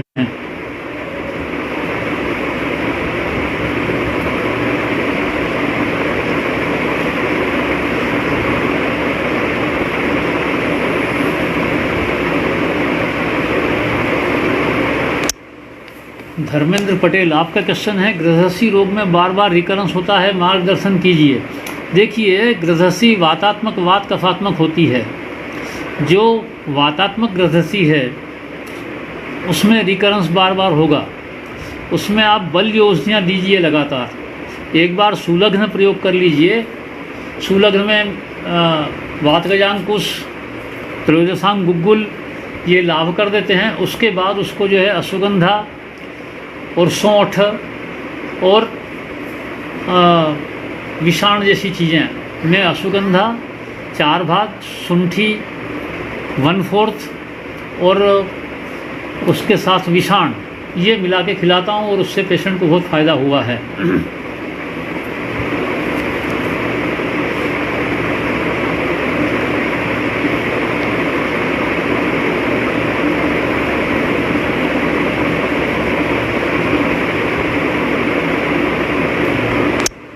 घनश्याम पाटिल जी का क्वेश्चन है कि लिपिड प्रोफाइल नॉर्मल है, HDL 26 है, how can we improve it with Ayurvedic medicine? We can improve by giving shatavari घृत।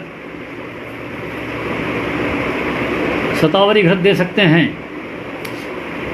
सप्तको दुष्ट संग्रह, निश्चित रूप से हमको पूरी मेटाबॉलिज्म देखना है, दैट इज सप्तको दुष्ट संग्रह, whole the metabolism corrective drugs, वो निश्चित रूप से कुष्ठ में भी और प्रमेह में भी लाभकारी होगी। पर ये निर्णय करना है कि भल्लातक से दुष्ट संग्रह ठीक करना है कि हल्दी से ठीक करना है कि मुलेठी से ठीक करना है या मंजिष्ठ देना है। तो ये पूरा निर्णय जो है व्यक्ति की प्रकृति, दोष दुष्ट सम्मूर्छना का प्रकार, ये जान के ही करना चाहिए। निश्चित रूप से सप्तको दुष्ट संग्रह महत्वपूर्ण है।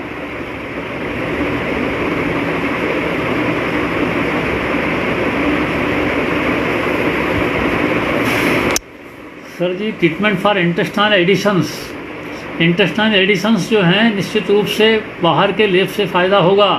आप स्नेहन करिए, स्नेहन में अग्नि का ध्यान रखिए और बाहर के जो जैसे दारू सटक लेप है वो लगाइए। शूलग्न औषधियाँ, स्पेशली शूलवज्रणी वटी दूध से दीजिए, शूलवज्रणी वटी दीजिए दूध से और दारू सटक लेप लगाइए, इसमें फ़ायदा होगा।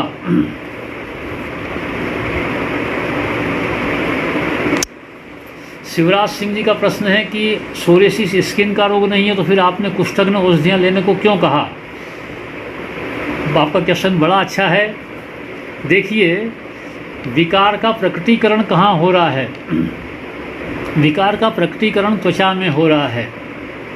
और जैसा अभी हमारे मित्र तपन जी ने संग्रह, तो ये जो व्याधि है जिसको आप सोरियासिस नाम दे रहे हैं, ये कुष्ठ का ही एक भेद है। और कुष्ठ जो है वो उसमें केवल त्वचा में विकार है ऐसा नहीं कह सकते।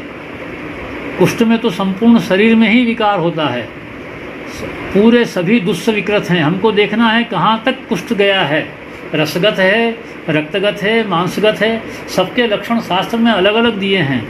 और उन लक्षणों के अनुरोध से हमको जो है औषधियों का चयन करना है। कुष्ठग्न औषधियाँ केवल त्वचा में कार्यकारी है ऐसा नहीं है, मुलेठी भी कुष्ठग्न है। तो ये इसलिए कुष्ठक में औषधियों का चयन किया है कि वो पूरी मेटाबॉलिक करेक्टिव औषधियाँ हैं उसमें कई, उनका चयन करने के लिए कहा है। इसलिए सोरियासिस को it is not skin deep disease only, है ना।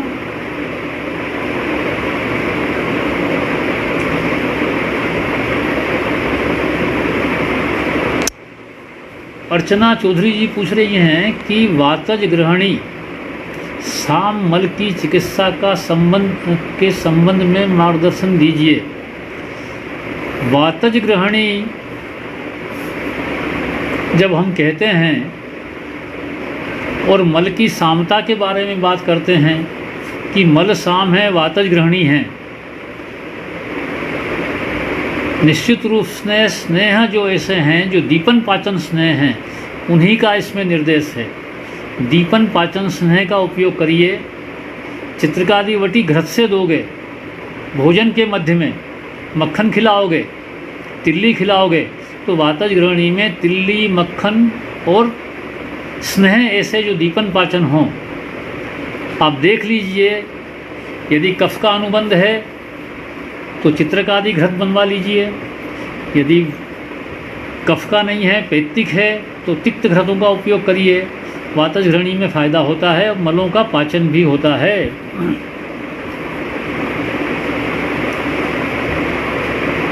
लाइन ऑफ ट्रीटमेंट ऑफ डिस्लीमिया, परवेश शर्मा जी। परवेश शर्मा जी डिस्लीपीडीमिया में स्थौल्य नंबर 1 और दूसरा स्नेह के अतियोग की जो चिकित्सा बताई है, स्नेहाध्याय जो चरक का है, अध्याय 14 स्नेहाध्याय जो है, उसमें बड़ा स्पष्ट उन्होंने स्नेह के अतियोग में जो है कहा है।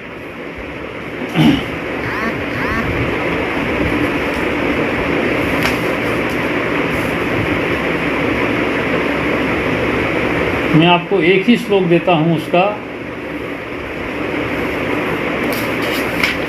एक ही उन्होंने जो है बड़ा अच्छा, देखिए आपका कहना है डिस्लिपिडीमिया, यहाँ लिपिड डिसऑर्डर्स उन्होंने कहे हैं, तंद्रा सोत्क्लेश आना हो, ज्वर, स्तंभो विसंगितः, कुष्ठानि कंडु पांडुत्वम, सोफ अर्षि अरुचिस तथा जठरम ग्रहणी दोषा, स्तेमित्यम वाक्य निग्रह, शूलम आम प्रदोषाश्च जायन्ते स्नेह विभ्रमात्। स्नेह के विभ्रम से जो विकार हो रहे हैं, तो ये स्नेह विभ्रम से इतने सारे लक्षण आ जाते हैं। तो हमको ऐसी स्थिति में ये जो है उल्लेखनम सस्तम काल प्रतिक्षणम, तो प्रति व्याधि बलम बुधवा, इंडिविजुअल पेशेंट की इसमें अप्रोच बताई है उन्होंने। तक्रारिष्ठ प्रयोग, रुक्ष अन्नपान सेवन, मूत्राणाम त्रिफलायाश्च, पुनर्नवा मंडूर, आरोग्यवर्धनी जैसी औषधियाँ डिस्लिपिडीमिया में निश्चित प्रभाव करती है।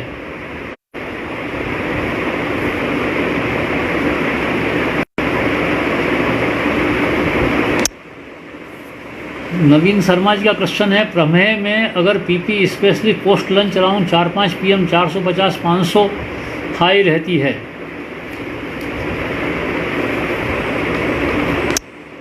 मैं नवीन जी मैं ये ऑब्ज़र्व कर रहा हूँ कि प्रमेह को हम लोगों ने प्रमेह मान लिया है। प्रमेह चिकित्सा में शुगर जो है निश्चित रूप से कम करना है, तो जो सीधी औषधियाँ हैं शुगर कम करने की, जैसे अभी इन्होंने 36 बनाया है, BG 36 बनाया है, या 4 औषधियों का अभी जो इन्होंने संग्रह करके बनाया है इंडियन काउंसिल रिसर्च ने, CCRAS ने, वो इन चीज़ों को कम कर देती है। लेकिन केवल शुगर कम करना ही प्रमेह में चिकित्सा नहीं है।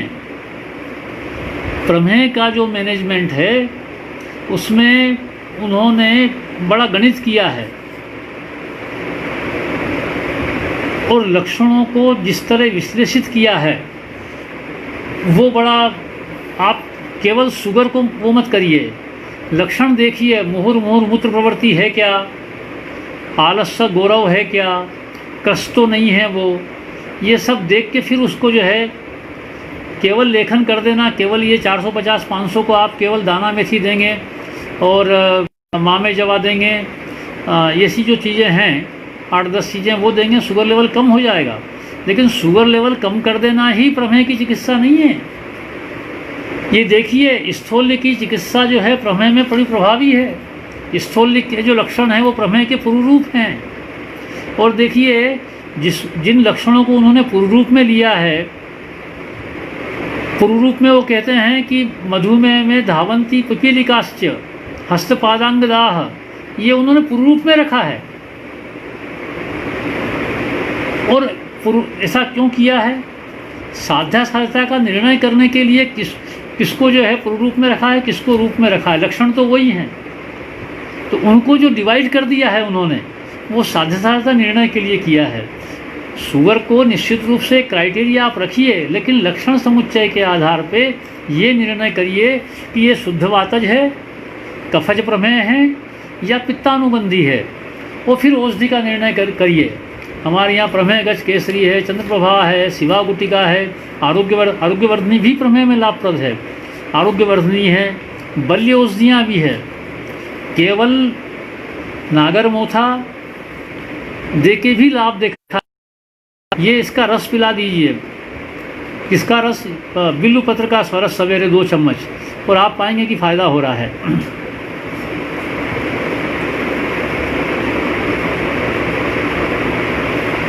कल्याणी ओहोल CKD विद DVT है, लेग स्वेलिंग कम नहीं हो रहा है और अभी स्किन इन्फेक्शन आर्म पर है, तो क्या दें?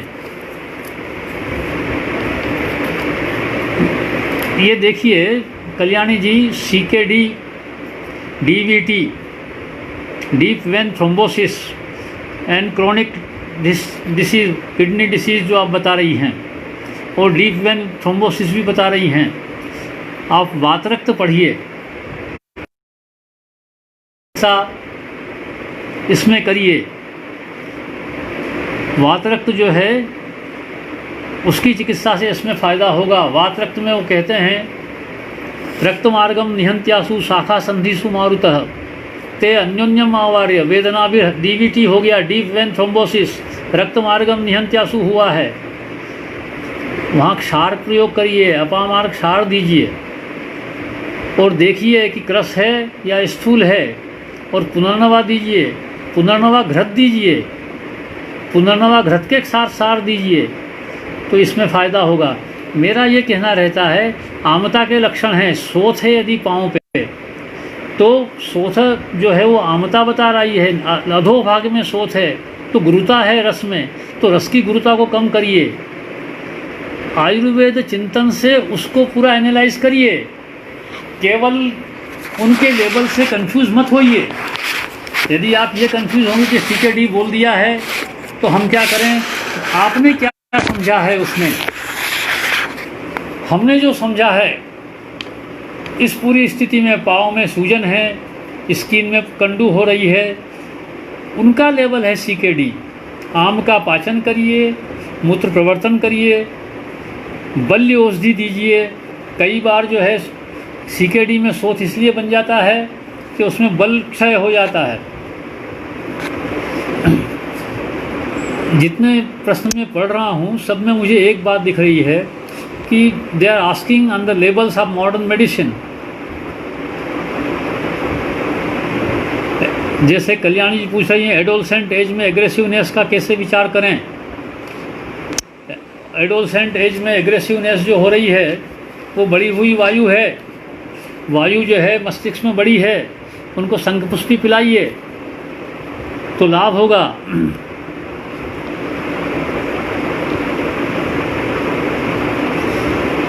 कौशिक चौधरी जी, आपका क्वेश्चन है कि अर्टिकेरिया शीतपित्त व्याधि, उदर्द व्याधि, कृमि व्याधि, तो शीतपित्त, उदर्द, कृमि और आम जो रक्त में आ गया है, इसका विचार करते हुए चिकित्सा करिए। और इसके विचार में आप देखिए कि वो कफज है या पित्तानुबंधी है। सर्वकंडु विनाशिनी कहा है भाव प्रकाश ने आम्रगंधी हरिद्रा को, तो आम्रगंधी हरिद्रा दीजिए। जीरक जो है वो सब कंडुग्न है, वो दीजिए। मैं रसमानिक का उपयोग भी करता हूँ, रसमानिक की दे दीजिए। कफानुबंदी है तो रसमानिक की अजवाइन दे दीजिए। तो ये चीज़ें इसमें प्रभावी होती है।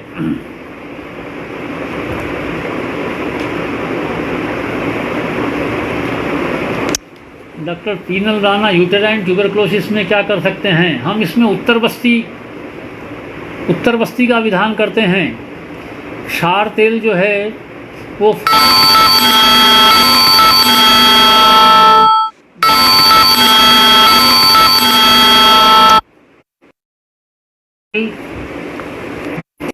लगाइए 7 दिन तक, उसके बाद फिर बला तेल की लगाइए।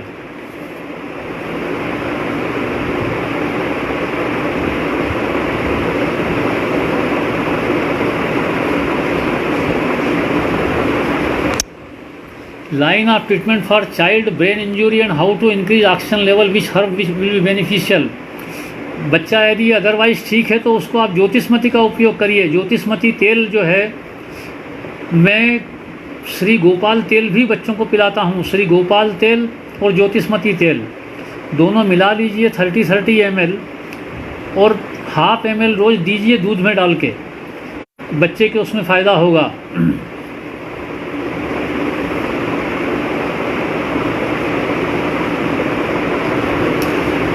कल्याणी जी, 50 एज में इजेक्शन फ्रैक्शन 65 है, पेल्पिटेशन होता है, फैटीग, पादशोथ और intermittent pain at heart region है, कैसे उपचार करें? देखिए, हृद्रवत्वम पेल्पिटेशन जो है वो पित्त का लक्षण है। थकान हो, उनको प्रमेह भी हो सकता है। इसी स्थिति में प्रमेह है तो प्रमेह है कि नहीं ये निर्णय करिए। उनको पुनर्नवा मंडूर दीजिए, सूत शेखर दीजिए। सूत शेखर सवेरे दीजिए, पुनर्नवा मंडूर भोजन के बाद दीजिए, लाभ होगा।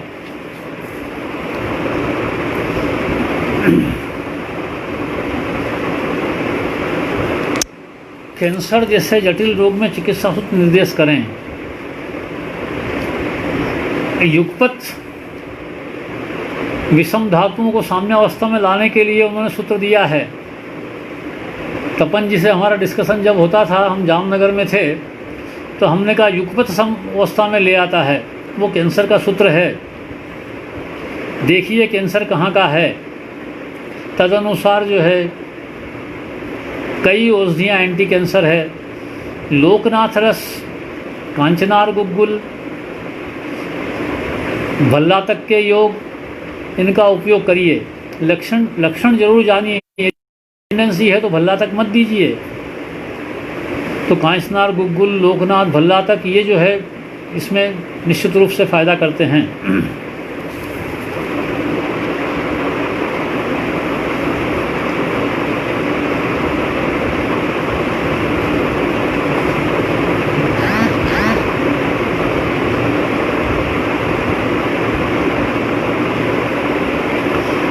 Thank you. आप लोगों ने पित्तज बंध्यत्व की चिकित्सा, पित्तज बंध्यत्व में निश्चित रूप से उग्रता है, उसको ब्लीडिंग ज़्यादा हो रहा है, रेगुलेट करिए। व्याधि विपरीत और दोष विपरीत, दोष और व्याधि के उसमें पित्तज बंध्यत्व में शतावरी घृत फायदा करेगा, फलघृत फायदा करेगा।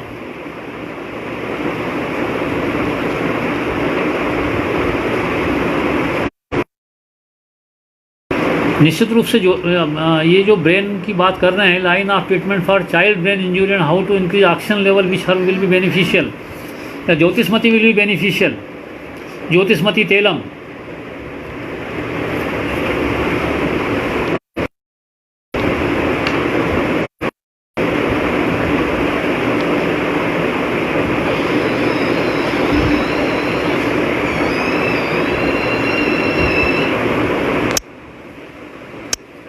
आशा टंडेल जी का है, I am in Ayurvedic practitioner, क्या tell line of treatment for chronic hypothyroidism in female patient, age 42 years. उनका वजन कितना है, उनको पीरियड की क्या स्थिति है, यदि पीरियड रेगुलर हो रहे हैं, नहीं हो रहे हैं, तदनुसार उनकी चिकित्सा करिए। आरोग्यवर्धनी, चंद्रप्रभा, सारीवादी, इन औषधियों से उसमें फ़ायदा हो सकता है, इनका उपयोग करिए।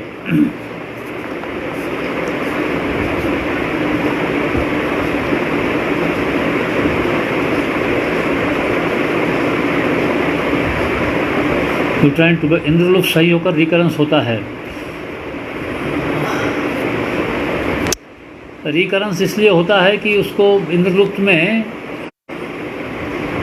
कंटकारी बीजों का प्रयोग करिए, उससे फ़ायदा हो जाएगा। और बल्य औषधियाँ, तिल का सेवन लगातार करवाइए, तिल्ली खाएं, 20 ग्राम तिल्ली रोज़ खाएं।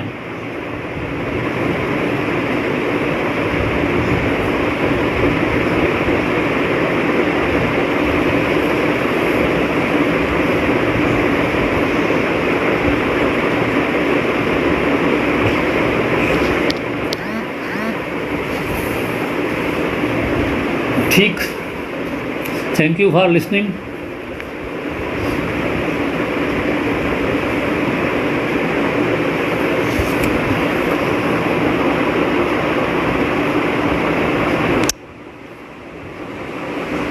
Wait 52 kg, menopause is natural. 52 की एज में जो है हो जाता है, 42 में मेनोपाज हो गया है। नहीं, मेनोपाज नहीं हुआ है उनको, ये इस कारण हो रहा है। आप उनको दीपन पाचन औषधियाँ दीजिए, 10 मूलारिष्ट और महारासनादि पिलाइए थोड़े दिन। तांडेल जी,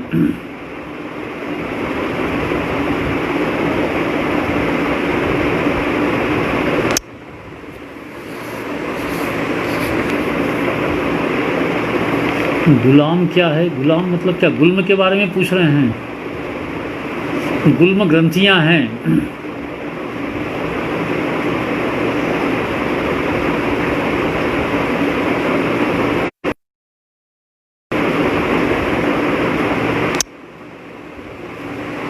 कल्याणी जी, कामला जो आप क्वेश्चन कर रही हैं उसमें बिलिरुबिन लेवल नॉर्मल नहीं आ रहा है, तो निश्चित रूप से कहीं अवरोध तो नहीं है। ये अगर ये अवरोधजन्य है तो वहाँ पे लेखन औषधियाँ, उसका सोनोग्राफी करवा के कंफर्म कर लीजिए मल प्रवृत्ति कैसी हो रही है। श्वेत मल तो नहीं है उसको।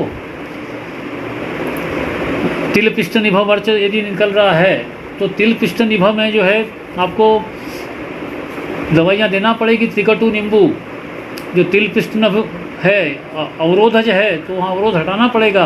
ताम्र का उपयोग करिए, ताम्र, त्रिकटु, नींबू, इससे जो है उसमें कम होगा यदि अवरोधजन्य है तो।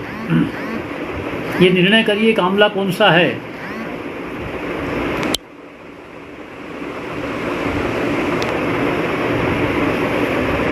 Thank you, thank you.